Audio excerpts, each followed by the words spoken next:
Okay, the first thing I just want to cover over again is these energy change diagrams. Now I've written NRG there because I'm lazy. You should write energy. And when I give you an example of it from the exam, you might even see like units and you have to work it out. So this is an exothermic reaction, meaning that it's releasing heat to the environment. You'll note here that the reactants, so these guys here, reactants are at a higher energy level than the products.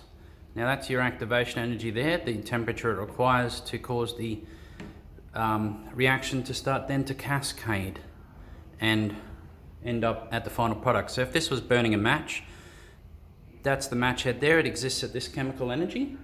You rub the match against the outside of the box, generates friction which heats it up, gets to here. That's enough energy to set it off, and then like a chain reaction it cascades and it'll come down, and then you end up with your products here, and there's a release of energy.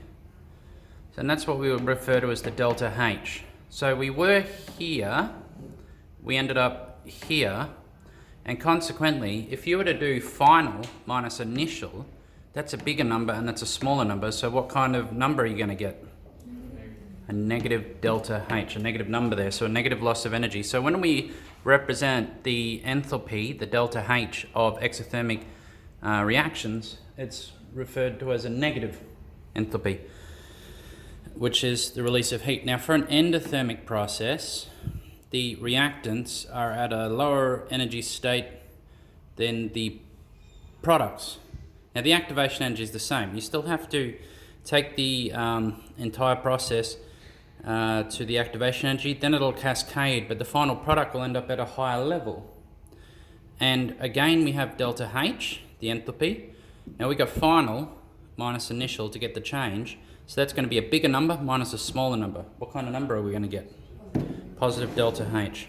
So that's the difference between an exothermic reaction and an endothermic one. And you do need to be able to draw these, not to scale, just rough, short, just like I've done.